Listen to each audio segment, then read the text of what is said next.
really like.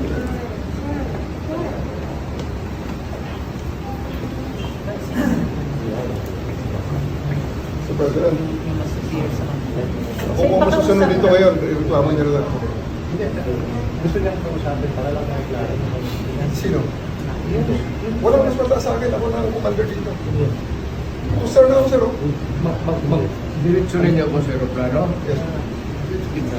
Okay, sir. Your lawyers are witnesses. You can always file.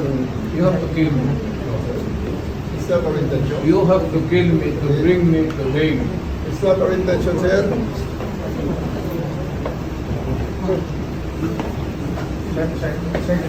not our intention. It's not our intention. It's not our intention, sir. Please, you trust me. Sir, di ba siya po yung talaga? You know that you've done your duty. Okay? You've done your duty. Alalayan lang si Presidente.